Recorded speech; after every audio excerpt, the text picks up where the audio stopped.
Click, click, boom! What's going on, faithfuls? The Nothing But Niners crew is back, guys. It is 9 p.m. East Coast Standard Time, and we are here to talk the latest breaking news with the Nothing But Niners crew. Can't wait to do all that. But before we do, we have to go through a couple formalities, guys. If it's your first time here on the YouTube page, we really hope you enjoy what you see. And if you do, hit that like button for us, all right? And then subscribe. You're going to do that for yourself. Make sure you turn on your notifications as well, guys. Hit that like button, hit that subscribe button, and turn on your notifications, all right? Give us a follow. We have a couple of different social media pages for you guys. We're going to start with the Twitter and the Snapchat. Those are Nothing But 9 ERS. Again, that is Nothing But the number 9 ERS. That's Twitter and Snapchat. Make sure you hit us up over there. We also have Facebook and Instagram. By the way, shout out to the Facebook community. I know you guys are in here strong. Give us a thumbs up over there, guys, okay? That is Nothing But Niners, spelled all the way out, spaces in between, all right? Guys, if you forget what I just told you, have no fear. The website is here, www.nothingbutniners.com. That is going to be your one-stop shop for any and everything 49ers from us here at Nothing But Niners. So make sure you guys check it out. We even have a page dedicated to you faithful out there. You guys done tired? You're crying about the Super Bowl. Are you over it yet? If you guys are over it, show us how you're moving on, man. Send us some of those colors. Send us some of those pictures. I want to see how you guys are repping. People think, oh, man, it's been almost 2 weeks and the Niner fans are pretty quiet since we're not quiet, bro. We still here. Y'all just not looking for us, all right? So if you're still out there, you're proud and you're repping, make sure you guys send us those images, all right? You can send them to us in email. It is NB9ERS. I'm going to say that again. It's NB9ERS at nothingbutniners.com. All right, guys. I'm your guy, 49ers Mike _NFL, and we're going to start bringing in the fellas, all right? I'm going to try to make this an Oreo, so let's start with my man Tony, NJ Niner fan 499. What's up, man? You're fucked up. You're crazy. What's up, man? Listen, start of 2020, you got to look forward. The past is behind us. Let's start this, not rebuild, but let's retool this roster and get back to the big game. Absolutely, man. We're just getting started over here, man. I think this team's got a bunch of better days ahead of them. I know that sounds crazy coming off of a 13-win regular season and a Super Bowl appearance, but I really, really believe that the better days are coming. So before we get down and all that stuff, we're going to bring in my other guy over here.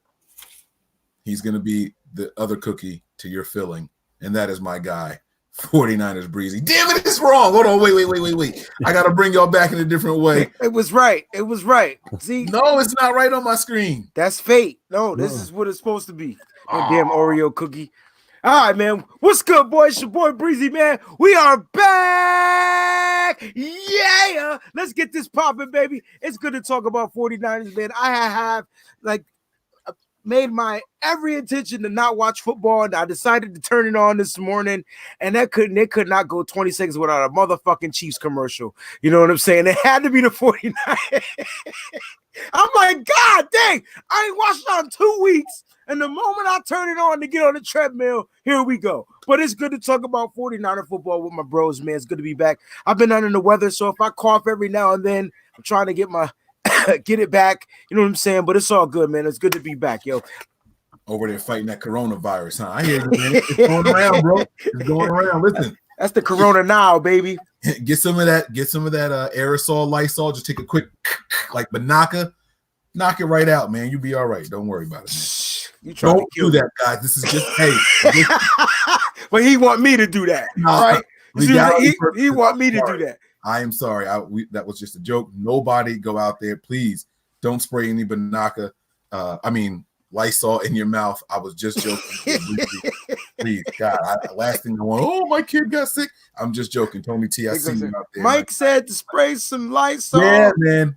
I was just joking. So, guys, let's get down to the show. We're going to try to make this a quick one, man. I enjoy doing it with you guys, but there's not a whole lot going on, so we're going to get ready to kick off our offseason here at Nothing But Niners.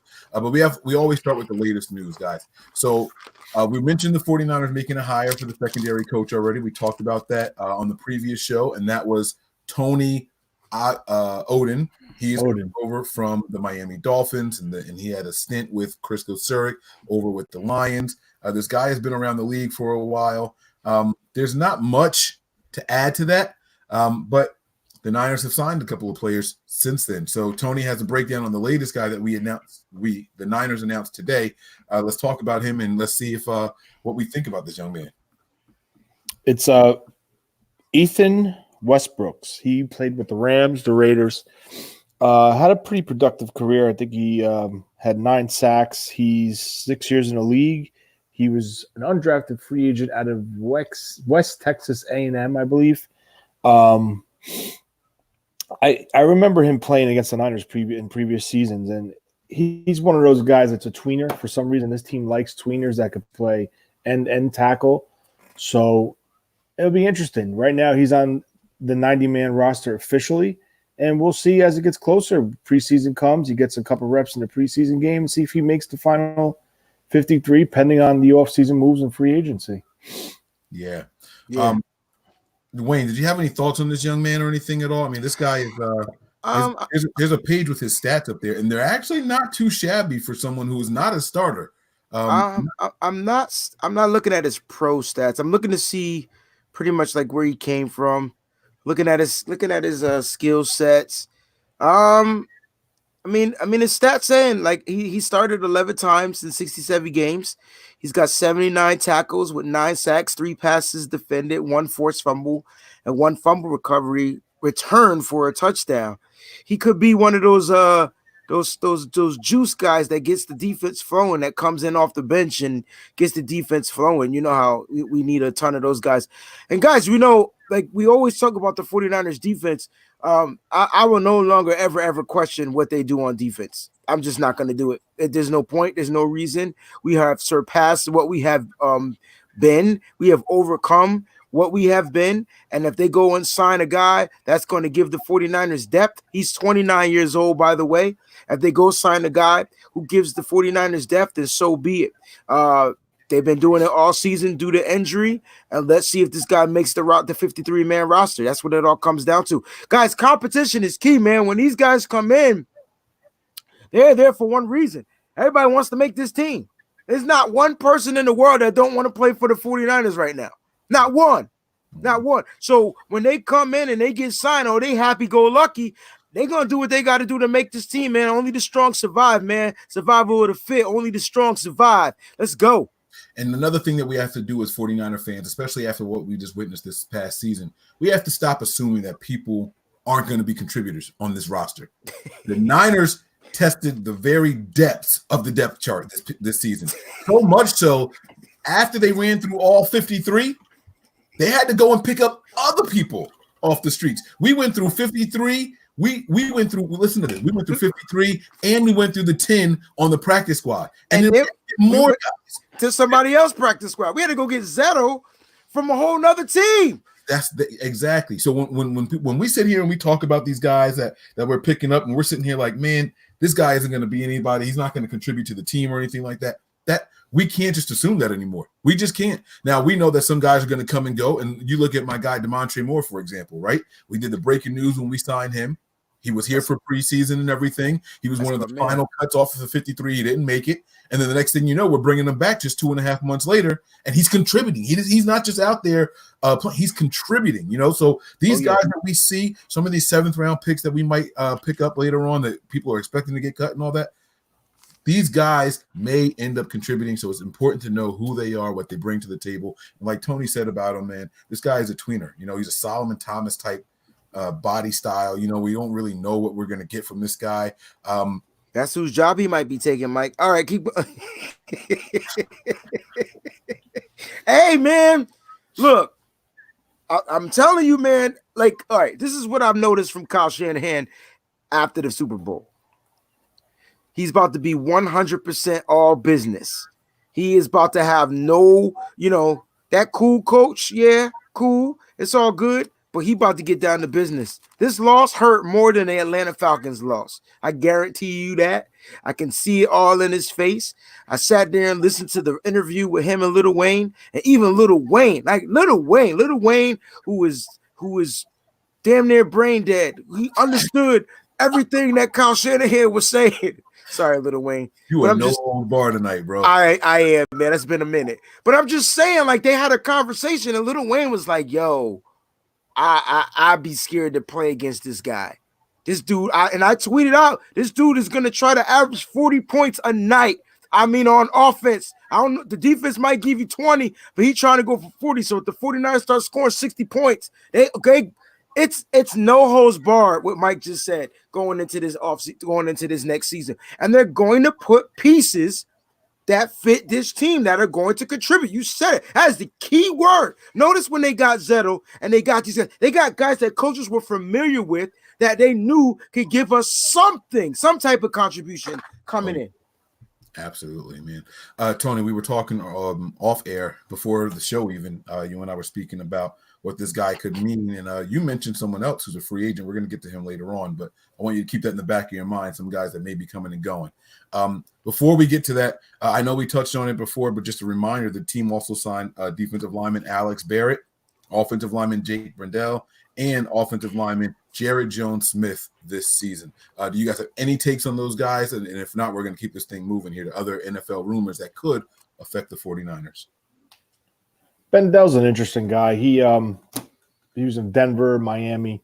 He has some knowledge in the zone system. And I'm pretty sure when he was in Miami, Chris Forster, our senior advisor, game planning guy, was the offensive line coach there. So it's interesting.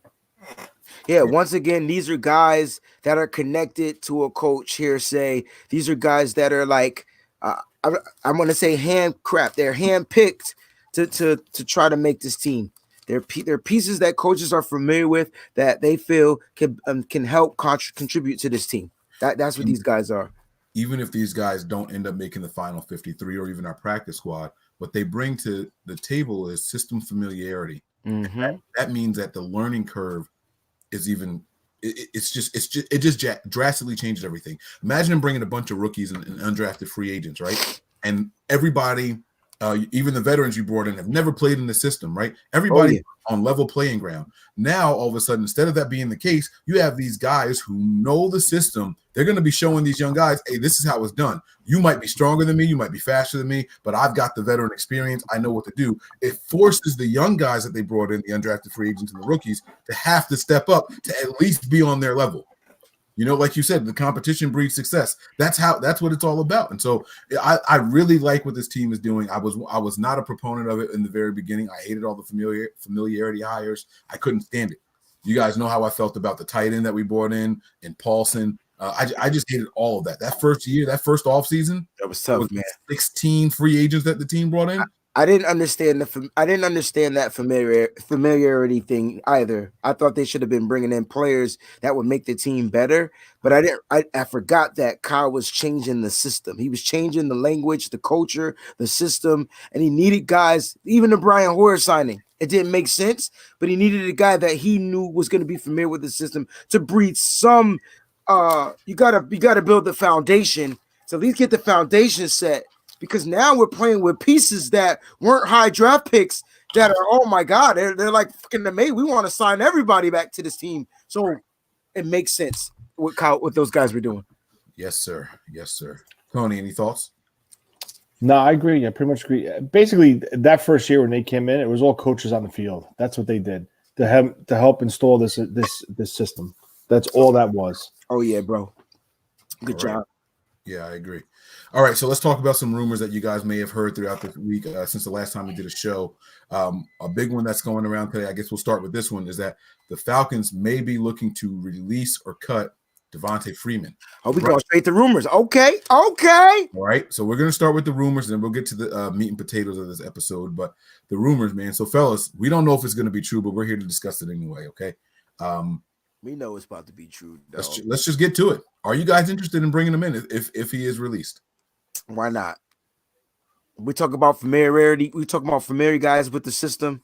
This guy clearly knows that system, and if he'll be pairing back up with his boy. Hey, we don't know what we're gonna do with McKinnon. This is a guy that can play like that. Just as he's probably better than McKinnon when healthy.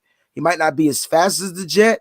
But we've definitely seen him successful in Kyle Shanahan's system. That's the best way to put it. We've seen him and Coleman on some 1-2 punch type thing. Hey man, give him a weak ass contract, incentive base, call it a day. You know how we do. Why not? That's what we do. That means somebody else ain't gonna be on the squad, but we'll get into that later. Oh yeah, we're definitely gonna get to it. So, Tony, what are your thoughts? I mean, he's all for it. I mean, I want to know what you're thinking over there. I'm kind of on the fence with this because I think, first of all, I don't think it's up to Kyle Shanahan. I really think it's up to Bobby Turner and how he feels with the group that he has. I think they're all in on Raheem Mostert. I think Coleman will be around again next year. The odd man that could be out could be possibly Breida. Now that makes room for a guy that they really like, and that's Jeff Wilson. So if you're going to subtract Breida, I mean, I'm not saying that it's set in stone. I mean, we hold the rights to Breida, and he's restricted. We have the first rights to him. So if we want him, they're going to retain him. But as far as Jet McKinnon's coming back. They're going to avoid his contract. They're going to go a 1 year incentive-laden deal. And that's the only way he comes back. I mean, this guy is all over the media saying, I'll do anything. I want to come back. I want to play. So with that being said, I do think McKinnon will be around on a new contract. And if he doesn't make it, he doesn't make the 53. But during free agency, they're going to shred that contract, give him a 1 year deal. As far as Devontae Freeman, I don't know, because now you're adding another piece to the puzzle, and now you have the young guy, Jeff Wilson, still sitting there. I mean, and for Jeff Wilson being active in a Super Bowl and Breida not getting one touch, that says something to me. Okay, that's fair. Very, very interesting.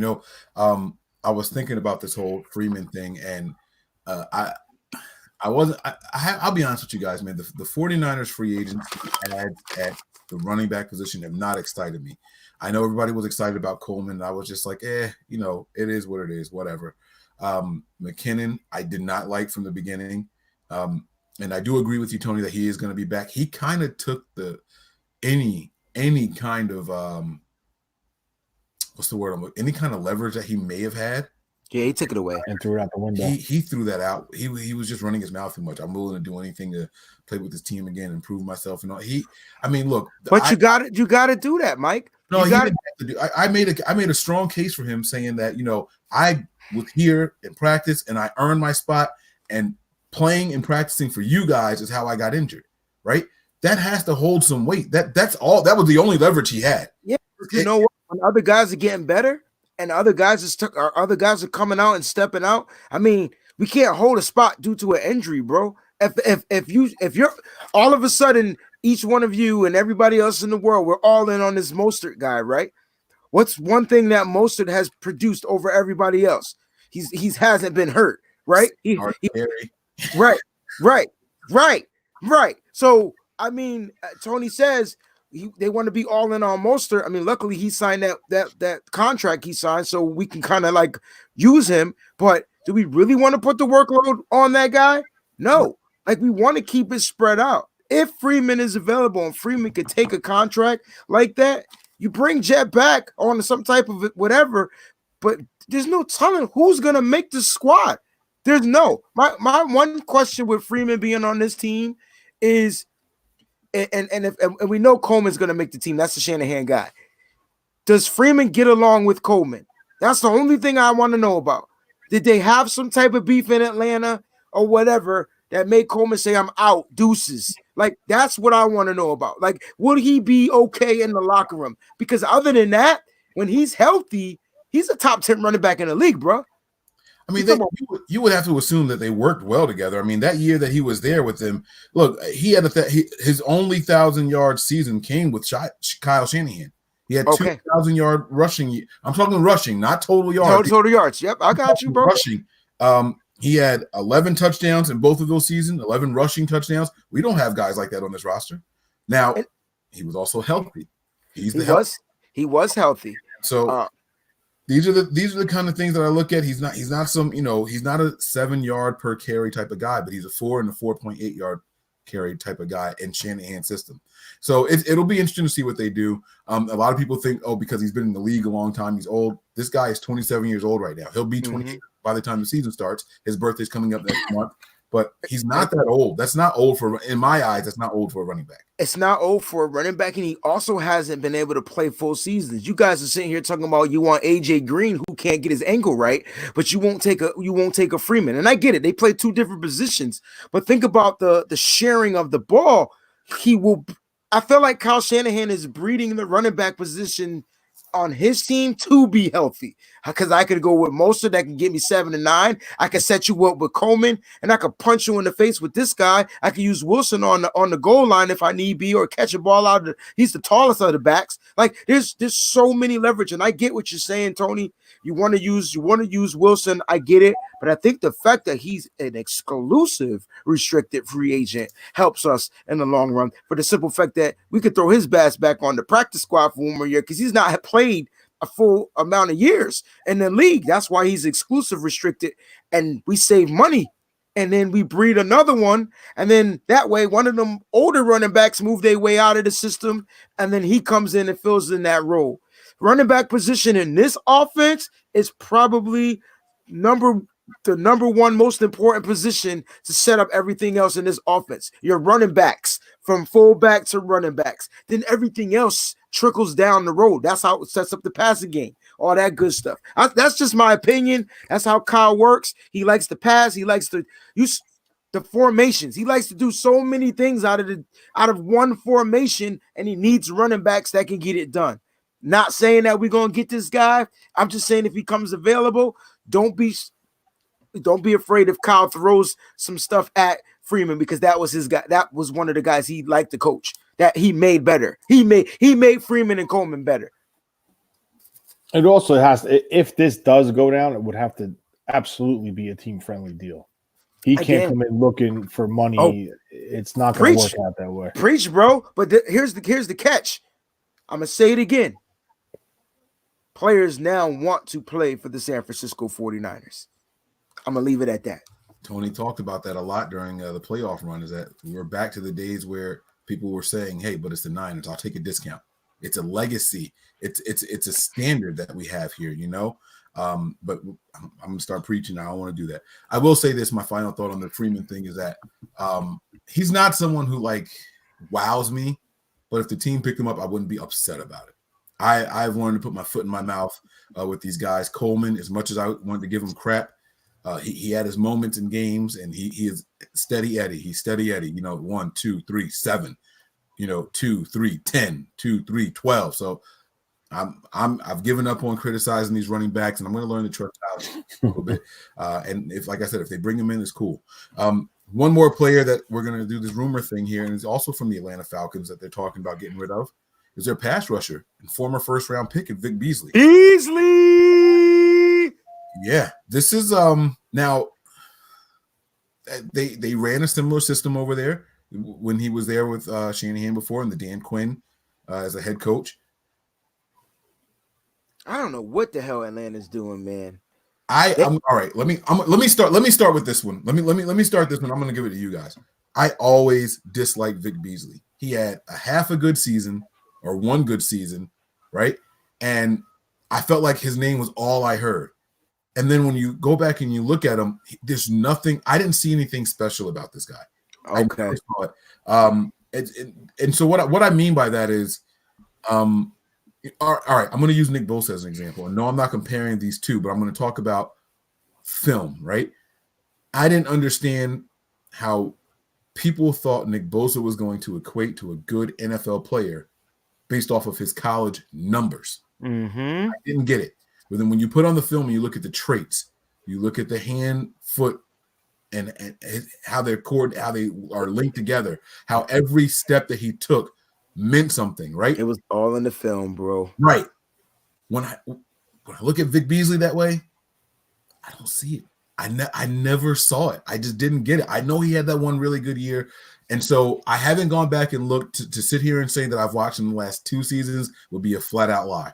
I would be lying to you guys. But I do know that year that he led them with the sacks, I was like, okay, who is this guy? I got to look at him. And I was like, nothing really impressive there. So I do want to get your guys' thoughts on it. I'm going to shut up now. And Tony, why don't you kick it off, and then we'll give it back to Breezy. Vic Beasley's interesting. He's I mean, you guys think, not you personally, but there's people that think that D Ford is undersized. This guy is undersized. I know D Ford is probably pushing 265. If Vic Beasley 245, that's a lot of weight. He's very undersized. He's a speed rusher. He struggles versus the run. He struggles when he can't fight through double teams. But listen, I mean, if this guy wants to try and say, you know what? Let me put my back against the wall. I'll bring in a 1 year veteran minimum, and I'm going to try to make a name for myself. Then maybe you kick the tires on it. But I would not go out of my way or get in any type of bidding war to bring in Vic Beasley because, in my opinion, we already have a Vic Beasley type player, and that's D Ford. Mm-hmm. Who everybody want to throw away. Go ahead. Yeah. So, I mean, listen, it also could depend on how they want to build this defensive line and decisions they need to make with pending free agents. People they're adding to the 90-man roster which, by the way, play similar positions to some of our free agents and some of our guys that are on the chopping block. So it would be interesting. I'm not going to go crazy trying to bring him in, but, I mean, if he wants to try to prove himself on a prove-it 1 year deal, you try it out. It don't work, you cut him. Yeah, man. I think I'm with Tony. I think players, if they become free, they're going to look to see, championship teams. And some players might take those cuts. Some players might take the discount. Some players might say, you know what?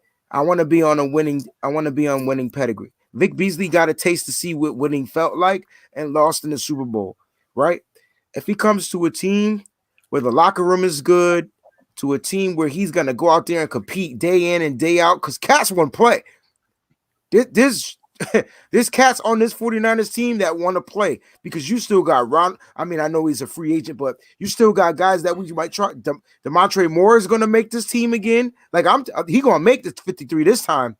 You think he ain't go out there, put his life on the line, get hurt just to keep us competing to win that first round bye? You don't think the 49ers not going to remember that? That man making this squad, bro. He all heart with skill. So Beasley and his wide nine might work with his size, bro. It might just work fitting in this scheme. I could be wrong, but like Tony said, hey man, you want to play for $1? I got you, I'll sign you up.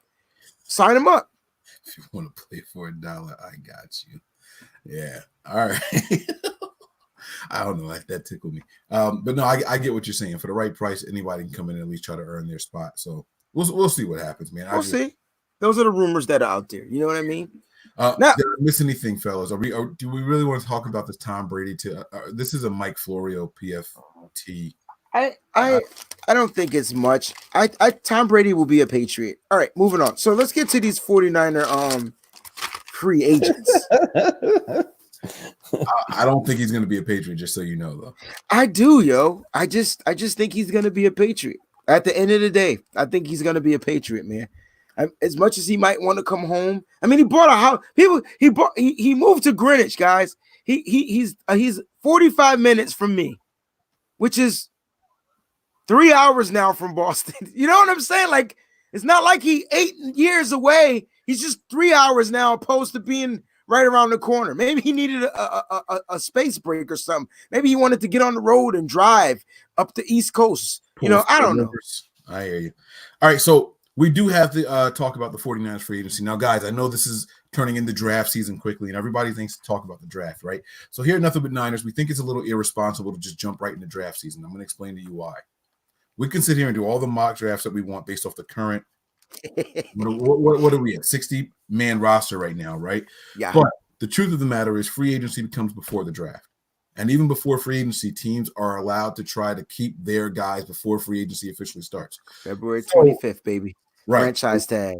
We want to be responsible here at Nothing But Niners, and we want to look at all the different types of free agents that the team has. We're going to tackle this head on, and if we don't get through them all tonight in this first in this hour here, we will go ahead and bring you another show on it later on. Perfect. We're going to take our time and do this the right way. We're going to break down the different types of free agents, what it all means, and then we're going to get into the players and which guys we think are worth bringing back and which guys aren't worth bringing back. And then we will talk about the NFL's free agents, all right, the ones that we think are worth bringing in, some guys that we can bring in and maybe we shouldn't because of pricing, et cetera, all right? And then we'll eventually get to the draft, but we just ask that you guys be patient with us, understand that there is a method to our madness. We don't want to be all over the place. And like I said, doesn't mean that it's inappropriate to talk draft, but it's irresponsible. We can sit here and say the Niners should go after this guy in the first round, and he's a wide receiver, and then the next thing you know, the Niners sign somebody in free agency. Now, what was the point of all that draft talk that we just did? It's a waste of time. So we want to do it the right way. We will do it methodically. So bear with us as we go through this, okay, guys? Go ahead. Before we get to the free agents, just a reminder, we have 2 retired 49ers, Garrett Selleck and Earl Mitchell. They have retired from the NFL, and they're no longer going to be free agents because they're retired. So with that being said, Mike and Tony, we have 22 free agents. We have 15 unrestricted, and then you do the 7 restricted. All right. So let's start with the difference between the unrestricted and the restricted. Okay. So I got the definitions here. I'm going to read them to you guys and we'll keep it moving. All right. So unrestricted free agents are any player with 4 or more accrued seasons. All right. So they have had to have played, I think in order to get an accrued season, you have to play more than a half a season, right? Mm-hmm. So you don't have to have played in 16, 4, 50, is that right? 54 games. You wouldn't haven't had to play in 54 games, but you would have to play 64 games. 64? Is that yeah. 64. You won't have to have played in 64 games, but you have to have played in at least 8 games to accrue 1 season. Okay. So any player with 4 or more accrued seasons and an expired contract, they are free to negotiate and sign with any team.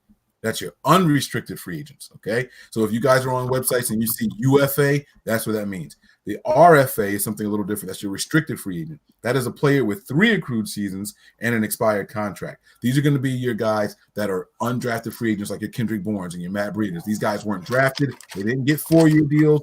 They got 3-year deals, okay? A player with 3 accrued seasons and an expired contract. RFAs, or restricted free agents, are free to negotiate and sign with any team, but the original team can offer them one of various qualifying offers, also known as tenders. Okay, that the tenders that come with the rights of first refusal and or a draft compensation pick.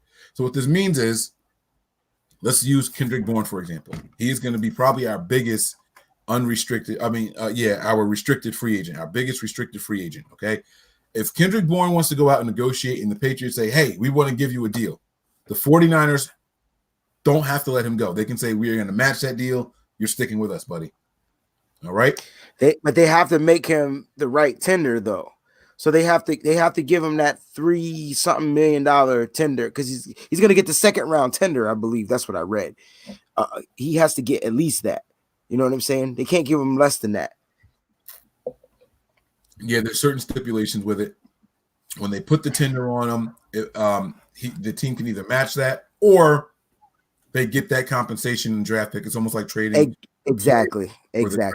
So, exactly. And right. that, and the fact that we got a lot of those, because you didn't talk about the exclusive right free agents. So there's about 1, 2, 3, 4, 5, 6, 6 of those out of those.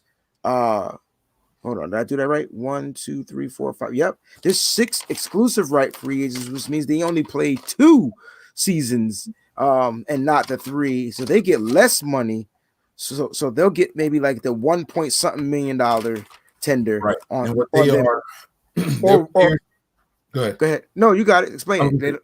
You said already they're players with 2 or fewer seasons of accrued time whose contracts have expired. Unrestricted free agents are played. Okay, so I'm not going to read that part again. But how can a person become an exclusive rights guy? Okay, so think about this. I'm trying to think if there's anybody on the roster right now. Yeah, Jeff Wilson, Emmanuel Mosley. There you go. Emmanuel Mosley is perfect. Okay, so check this out. Emmanuel Mosley has been with the team for 3 seasons now, right? But he was an undrafted guy, so he got a 3-year deal. Even though he's been with the team, his first year he got injured, and he got injured in his first active game. That year did not count. Dang. It didn't count at all. Now that's one of 3 years right there. Then you have this past year. This year, I believe he earned enough time. I think he was on the active 53 all season long. The year before that, he only was active for like 4 games at the end of the season. Something crazy low like that. So he doesn't have 2 full accrued seasons under his belt, even though he's been with the Niners for technically 3 seasons. And so now he's one of those guys that falls into that category. So go ahead, Breezy. I know you weren't. You got a couple of other names. You got Ross Dwelly, our tight end. You got Brunskill, like Tony said. We got another offensive lineman, Andrew Lauderdale, who I've never heard of, and our backup quarterback, Nick Mullins, is an exclusive right free agent. How much do we pay him? Nick has less than two. Oh, his first year, he never got up, did he? Me and Tony at the same time. Damn, wait, so it was Hoyer, Beathard, and then Beathard, Hoyer, and then Garoppolo, Beathard? Garoppolo, Beathard, Nick. And then Garoppolo got hurt, and then it was Beathard, Nick. Beathard, Garoppolo. And then it was Beathard, Garoppolo till Jimmy took over, and then when Jimmy, his first season, he didn't get hurt. No, he didn't get hurt. So that was it. It was Beathard and Garoppolo. So Nick Mullins never was active. That's okay. Wow. Okay, we got a lot here. Okay, let's get this. Sean Cheaper. I'm sorry if I said that wrong. Brady grew up in San Mateo. He meant to say grew up. Grew up, yeah.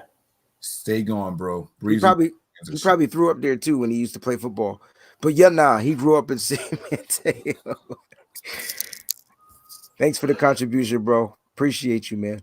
Absolutely. But yeah, man. So this is all intriguing to me. Like I actually did some homework for the first time. Do it. And I sat here and I went through these things. I'm glad you read those terms. I went through the terms because I never really comprehended the rights thing. You know what I'm saying? I just know we get to match offers if they're restricted. I get it.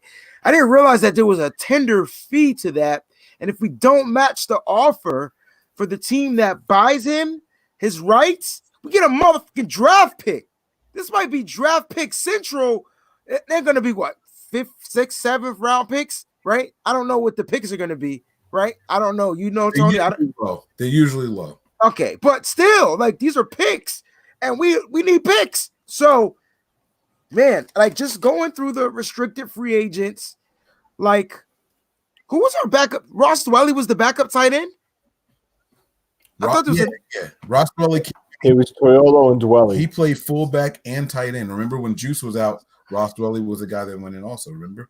So a free agent tight end that became available was Greg Olsen. Do you think the 49ers would try to get no? Okay, too old. All right. So Ross Dwelly might be somebody that they definitely want to try to keep. Going back to the restricted free agents, you talked about Kendrick Bourne, who's probably the biggest name. We didn't talk about Matt Breida.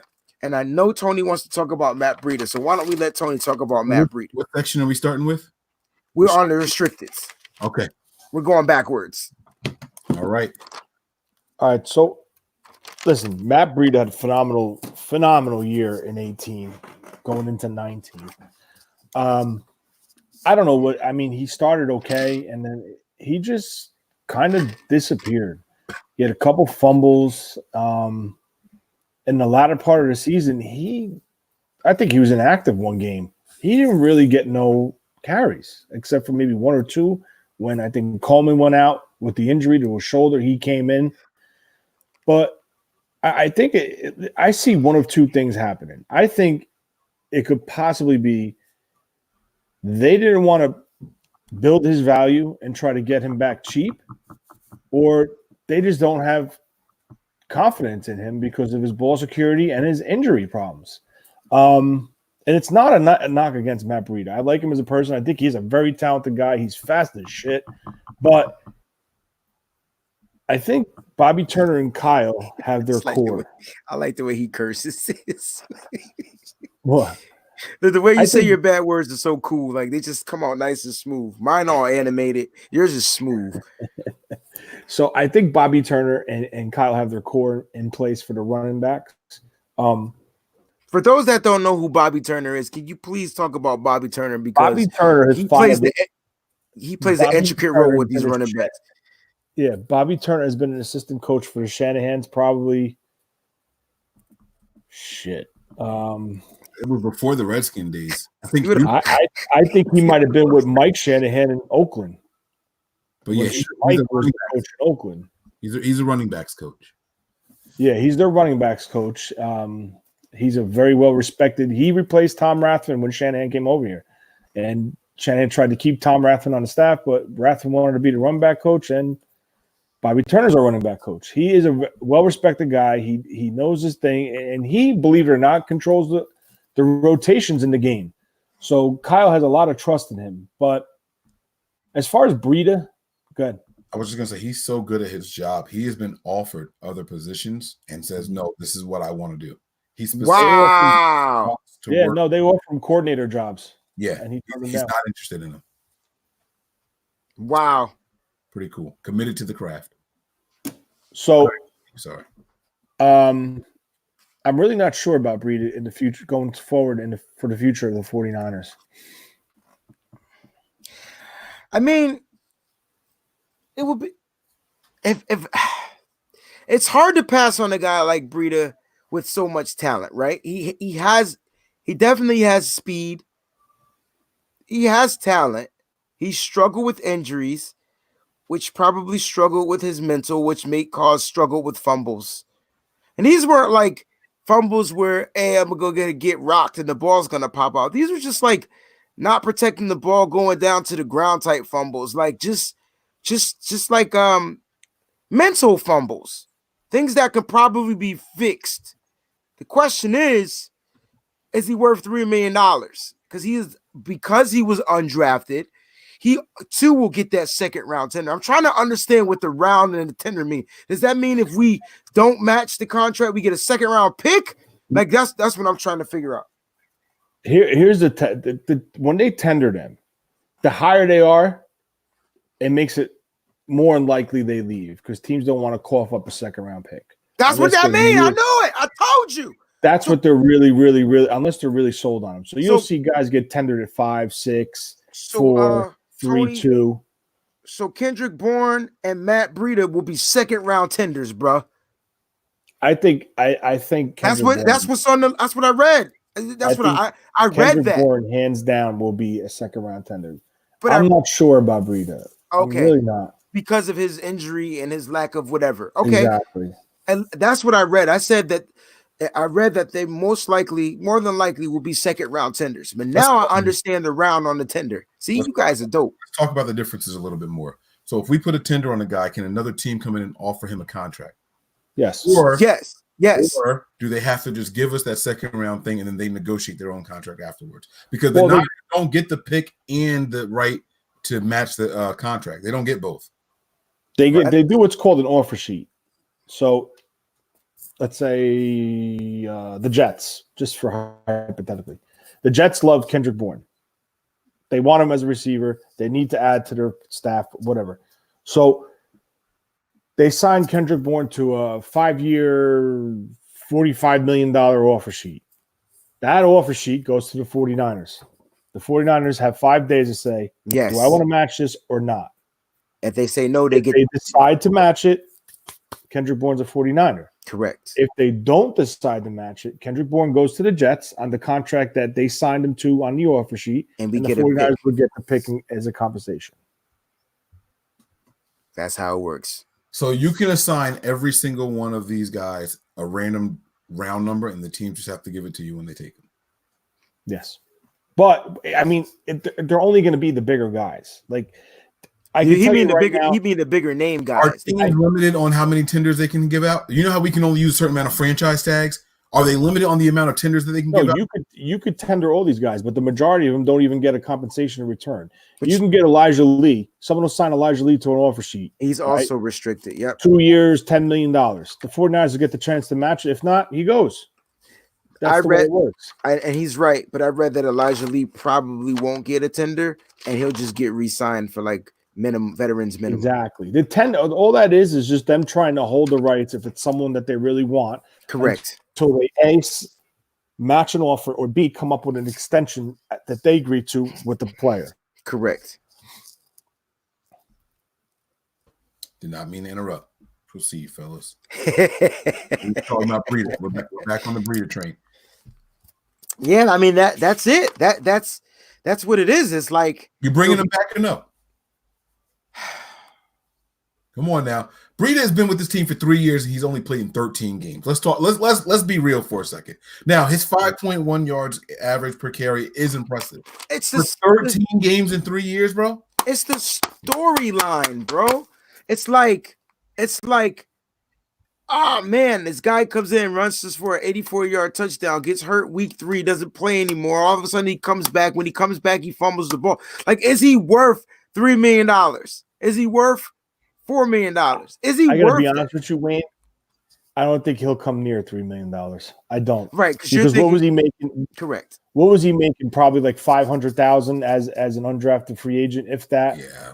You know, the Niners offer him $795,000. That's a raise to him. 1 year, $795,000 contract. You have an opportunity to come in to compete on a 90-man roster to make the final 53.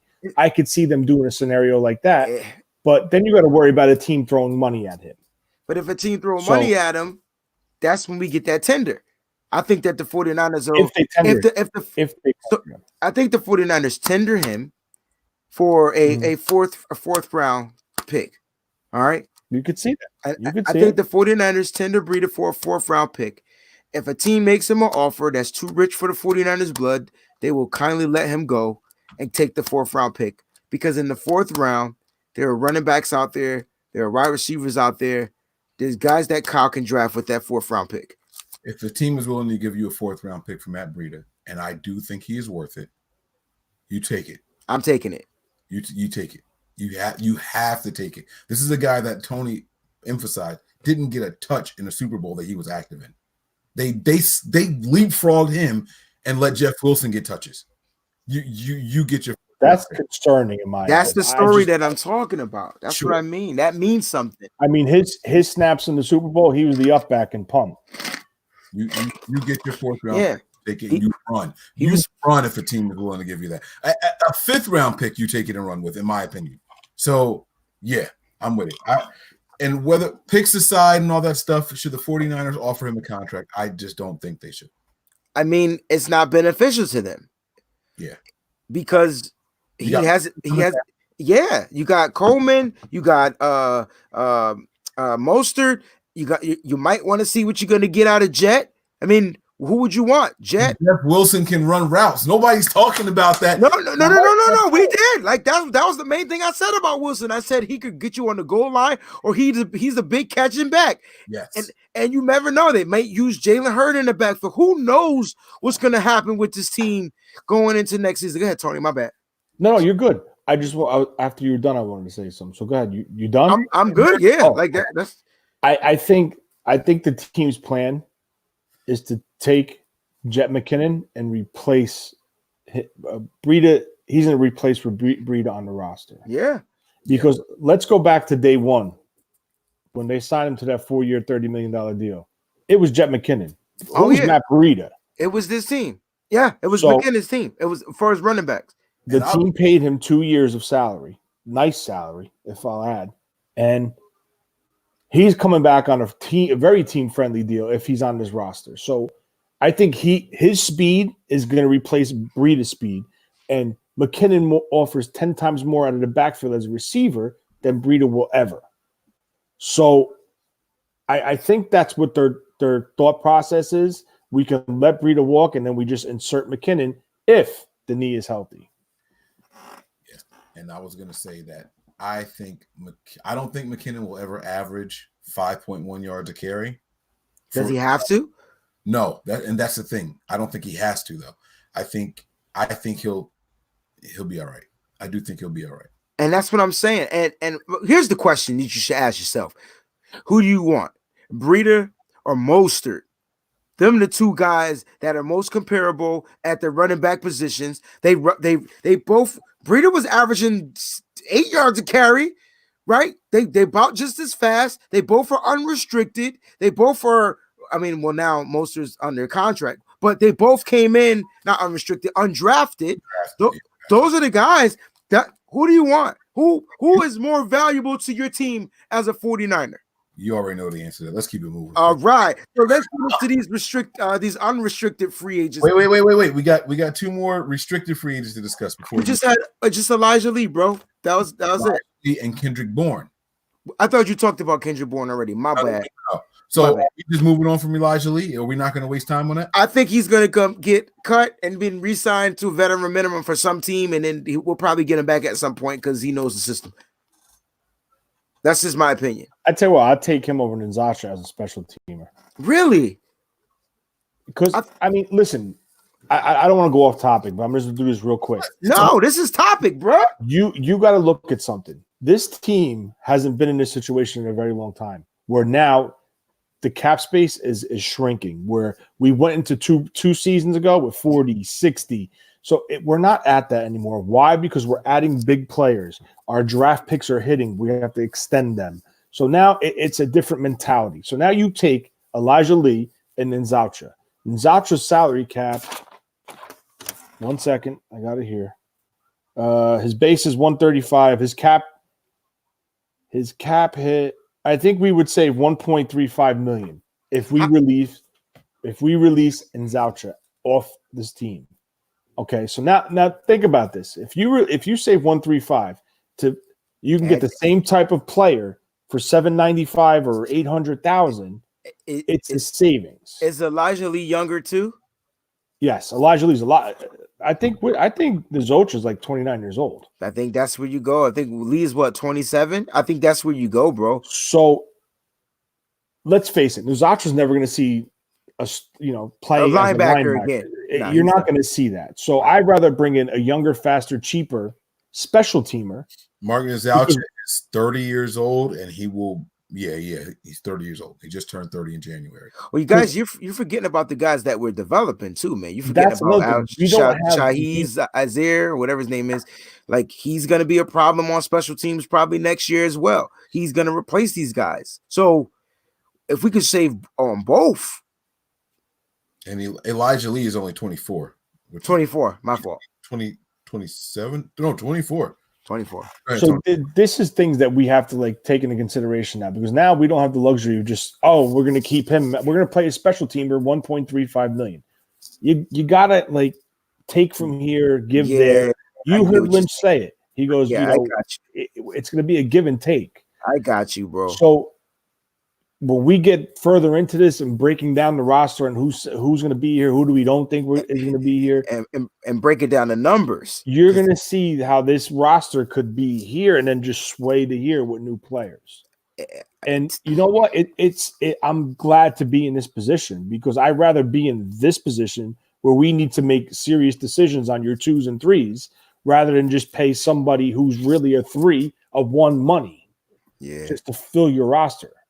So we'll get into that, though, and either later or another time. All right. So I think we all agree that we're moving on from Elijah Lee. Let's spend these last 7.5 minutes. Yeah, let's do Kendrick Bourne, and then the next show we'll get to the unrestricted guys. I love that. The restricted free agents guys. These are the guys that, we there's some potential there, right? Kendrick Bourne has been a name that 49er fans have been all over the board on. You look at that's my dog. Yeah, it's a tale of two tapes though. The first year and a half, get rid of him. We hate him. And all of a sudden, it's like, he was our best red zone wide receiver. Oh, well, he did come up clutch and make some big catches. I have some stats. I'm gonna read these stats off to you real quick. Do it. Keep talking. Let me get them up. I'm just saying that the 49er fans have been all over the board with this guy. There's very few people who have liked him from the beginning and want him to keep going. People hated the dancing and the celebrations and all that. He needs to work on route running more than he works on his touchdown celebrations, right? And the next thing you know, we're in the playoffs and we're like, I can't wait to see him get all of a sudden, the tables just flip, a complete 180. Everybody is flipping on him, right? And when it all comes down to it is this, man. This is a young man who is enthusiastic and brings a lot of energy. And when you hear the coach talk about him, when you hear the different coaches talk about him, that energy is not fake. That is who he is. And even if you listen to interviews that happened during they don't call it media week, but during the Super Bowl time, right? He did multiple interviews and they were like, how do you come up with your dances? He said, honestly, it's whatever I'm feeling at the time. I don't practice them. They're not rehearsed or anything like that. He said, now when you see the whole team come together and we do something, then that's a little bit more rehearsed. He was like, I have handshakes with individual players, but then that's it. Bro, this guy won over the majority of the fan base in just a matter of 2.5 months. Everybody all of a sudden loves Kendrick Bourne. Everybody says that he should have had a bigger role. He's clutch. He's the chain mover all of a sudden. Like, he has stood his ground. He has been himself unapologetically, and all of a sudden we all love Kendrick Bourne. I love I Kendrick can't wait Bourne to hear what you last guys' season. opinions are on him. And I know you said you got some stats stuff you want to share with us. So I just want to read off. I'm gonna read off 2 player stats, and you're gonna guess who. Okay. 36 receptions, 502 yards. Longest is average 13.9 yards a catch. Longest is 75 yards and touchdowns 3. That's contestant number 1. Number 2, 30 receptions, 358 yards, average 11.9 yards a catch. Longest is 30, 5 touchdowns. Who's Emmanuel Sanders and Kendrick Bourne. Boom. yeah, absolutely. Yeah, that 75 yards is what gave it away for Sanders. And the 5 touchdowns, I believe, led all wide receivers for the 49ers. Can I say again? 2 years in a row. Yes, exactly. So let's talk about it. Okay, let's go. So with that being said, we are lucky to have Kendrick Bourne as a restricted free agent.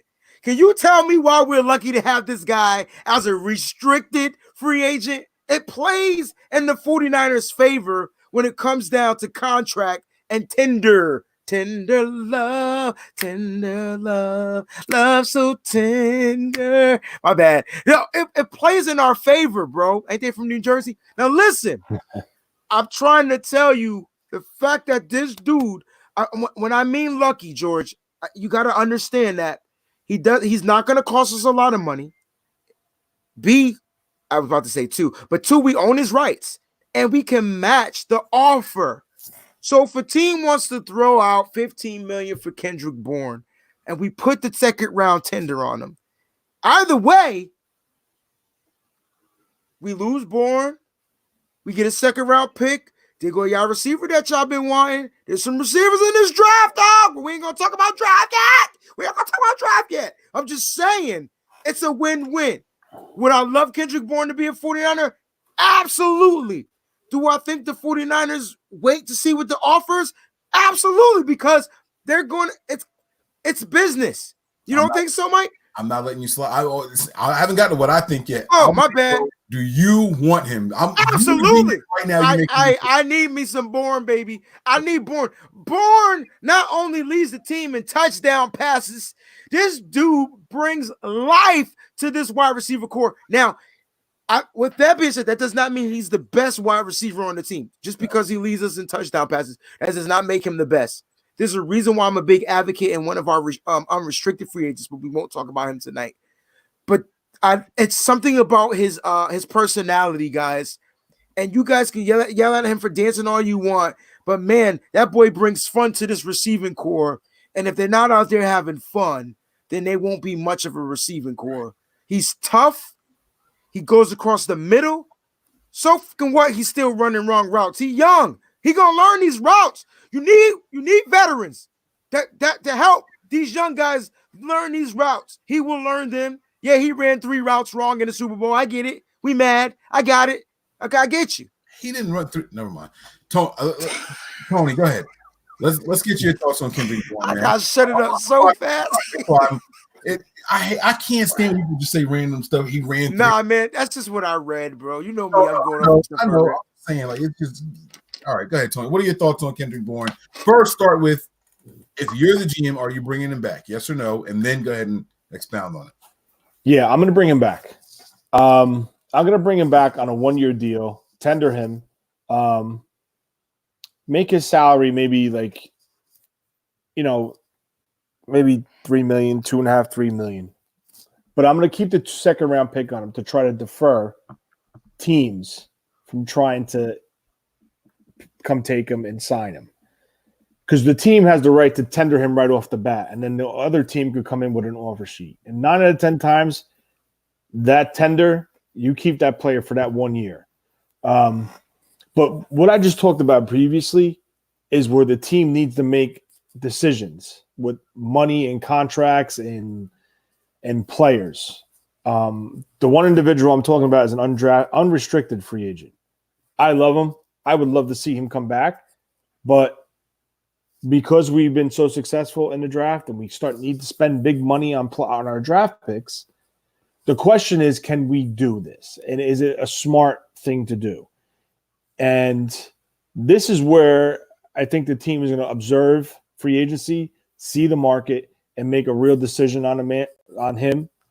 I'm sure they're going to try to talk to him before free agency starts because they could, but I think that's going to set this team as far as the wide receivers. We have other than Sanders, other than Bourne, other than Richie James, other than Hurd, and other than Pettis, who disappeared, wasn't even active. We played with 4 wide receivers when Kyle loves to dress 6. Who do we have on this roster? Like, we don't have much. So we need to decide, and we need to make a decision because, honestly, I know it is a deep draft, but 31, we're moving down. You need to move down to recoup some of these picks that we traded away. So I definitely think Bourne's going to be back, but if they're going to talk about an extension for him, I think it's going to see what the unrestricted free agent is going to do as far as what it's going to take to bring him back into the show. Tony named all the wide receivers that played for us and then said, other than them, who do we have? he didn't say Trent Taylor. Right. He didn't say Jalen Hurd. He didn't say Marquise Goodwin. No, he did say Hurd. I said Hurd. He didn't say Goodwin. I didn't say Goodwin because I don't think Goodwin's going to be here next year. All right. So I'm going to try to do this quickly. I think that Kendrick Bourne is an absolute must bring back. We're going to get to the wide receiver position as a whole once we move on to the next free agency thing, positions and all that. But I think I think Kendrick Bourne is a necessity for the team. I think that he is a must-have in this locker room next season. He might be a must-have in this locker room for the next 3 years. The reason I say that is because regardless of how you structure this team, if you bring back Sanders or not, if Hurd is who we hope he is, or half of who we hope he is, if Taylor is who we hope he is, and if they draft another guy and they are who we hope he is, right? That would make Kendrick Bourne your bottom of the roster guy. And let me tell you guys, give me those stats one more time. Breezy, you had the stats over there. Yeah, you want Kendrick Bourne stats? Yeah. 30 receptions, 358 yards, 11.9 yards a catch. His longest was 30 and 5 titties. And of those 30-something receptions, I believe more than 20 of them were either for a first down or a touchdown. And so my point is this. More than that. Right. But he moves chains, bro. Just yes, say sir. it. Yes, sir.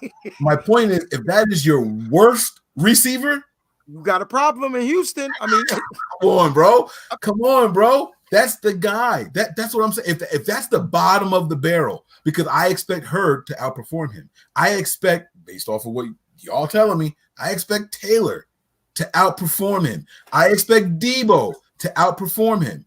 I expect, if we bring him back, Emmanuel Sanders to outperform him, right? These are the guys that are supposed to be ahead of him on the depth chart.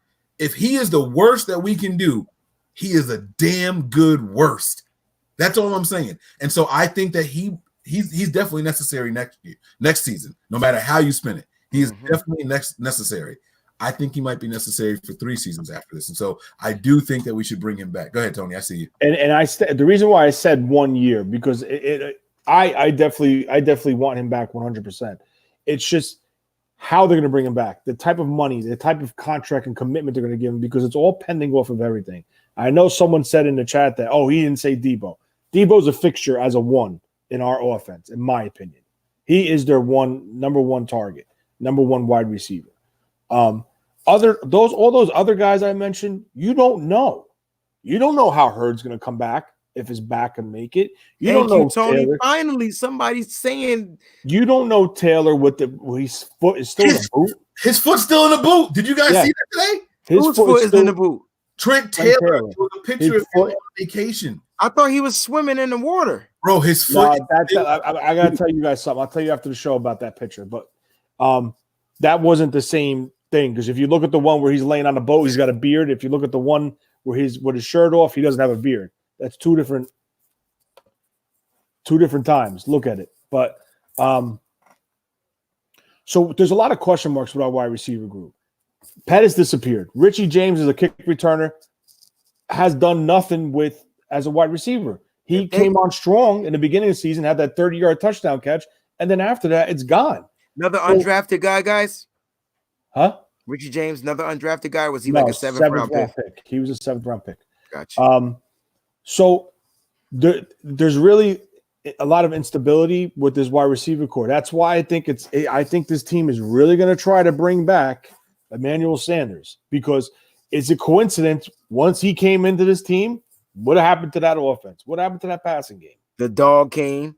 The dog came in. The offense got strong. Kendrick Bourne started being better. Like it just elevated, and the week left, right? Because Dante Pettis, what happened to Dante Pettis? Disappeared since then. Yep. So good one. What happened to Goodwin? I'm not talking about that. But seriously, you insert an alpha, and all of the females be out. Mm-hmm. You're 100% right. So that's my thought process with the wide receiver. The wide receiver group is very, as much as this offense took off, like right now, going into the 2020 season, there's still question marks at the wide receiver spot, minus Deebo Samuel. And this offense can get so much better at the wide receiver. How freaking phenomenal was it to watch our first round draft pick like just blossom in this offense, yo? Oh, he's talking about Bosa. Oh, no. I mean, second round draft pick. I'm sorry. Blossom into this. Oh, I meant to say our first receiver. Our blossom. Like, remember his first fumble? And we were like, oh. Remember all the drops in the beginning? You remember the first 9 games? It felt like he owed us a drop every game. Like, bro, I felt like about Debo's drops the way I felt about Jimmy Garoppolo's interceptions. Just get that shit out the way so we can get on with the show. The thing is, he hit Debo's theory is get the ball and just kill people. And run people over. And he was so focused on it. When he was young, he wanted to make plays. So he slowed himself down, and then he actually caught the ball, focused on catching, and then turning upfield and just battering people. Like, so it's kind of like he matured. He matured a lot faster than most wide receivers and players do from the transition to college to the pros. I just think it was amazing. Like, when I watched him catch that ball in the Baltimore Ravens game, that's when I knew he was a dog. That's when I knew he was a dog. That, as much as I wanted Pettis, fourth down play, aren't you? And Jimmy just threw it in the air. Yeah, he said, just go up and get it.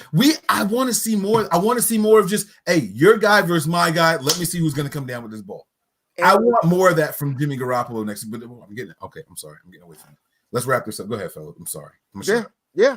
I just brought that up because we talked about bringing back Sanders, and that'll definitely be a nice transition into the next show, because we'll definitely start off the show with the unrestricted free agents, and him being is he the number one unrestricted free agent, or is it Eric Armstead, or is it Jimmy Ward? That is something that we will talk about when we come back and bring you the next show. So stay tuned, guys, man. Let's close this up, baby. Yeah, man, this is going to be a lot of fun, man. Hopefully, we might bring that to you guys later this week.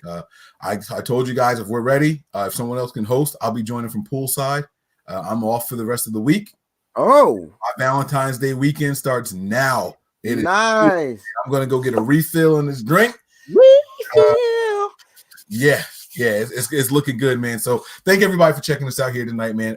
Fellas, man, Breezy, Tony, I thank you guys so much for joining and jumping in and making this one a live show, man. This was a lot of fun, man. And Faithful, make sure you guys are locked in. Subscribe, guys. Make sure your notifications are turned on, because we're going to be bringing you guys these videos, okay? We're not always going to get a chance to announce it 2 or 3 hours in advance. So make sure you guys have those notifications on. That's what they're for, okay? Facebook people, make sure you go out and find the YouTube page. I know there's a lot of people watching on Facebook right now. Find the YouTube page. You can't set alerts for Michael Andrews' post in the Nothing But Niners chat. You can set alerts for the YouTube channel. So make sure you guys subscribe over there. All right, guys. That's really going to be it. I'm not going to beat around the bush. I can't wait to bring you guys the unrestricted free agents for the next show, man. This is going to be a lot of fun. And I really, really hope I get to bring you guys a poolside video. Me and my babies in the water, just, getting all that fresh salt water, the warm. Oh, man, it's going to be good.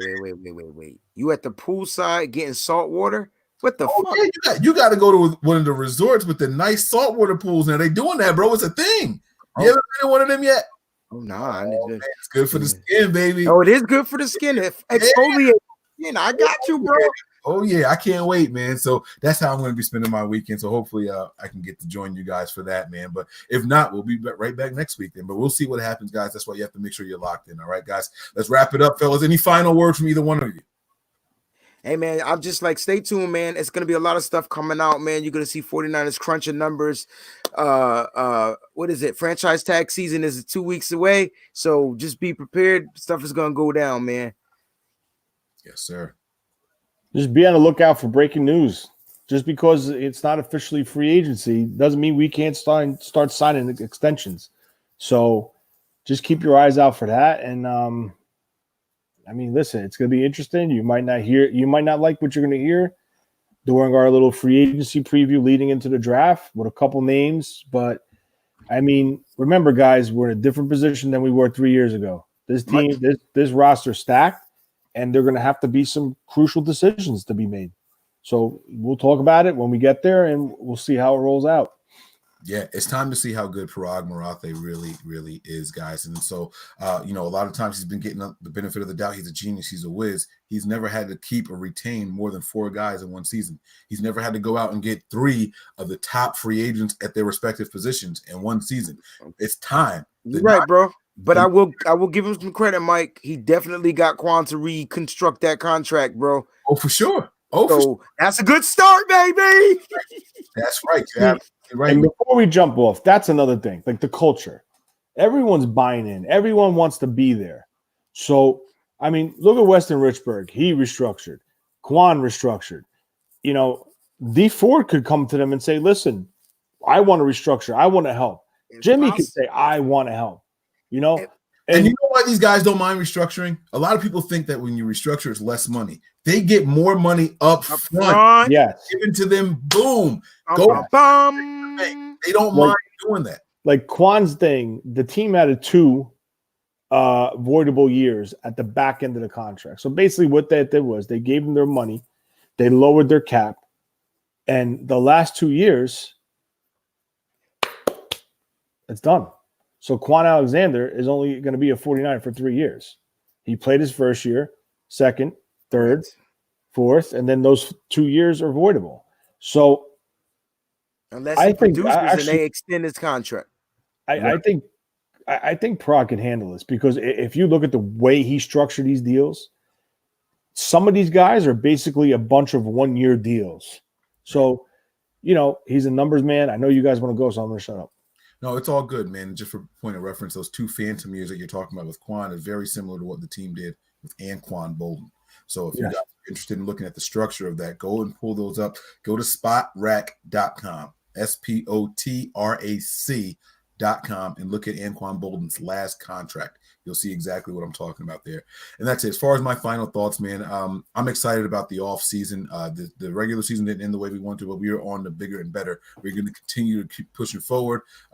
People are calling it the revenge tour. People are calling it, I'm not even going to say it, but the quest is over, man. We're going to take it this year, fellas. This is our year. The 49ers have to put their foot down. We're going to be dominant from the offseason. We're going to be aggressive, and we're going to be that way going into free agency. We're going to be that way going into the draft, and we're going to be that way when the season starts. And we're going to be here, us here at Nothing But Niners, for everything in between.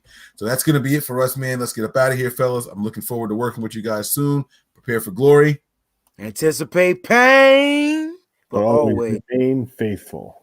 Peace.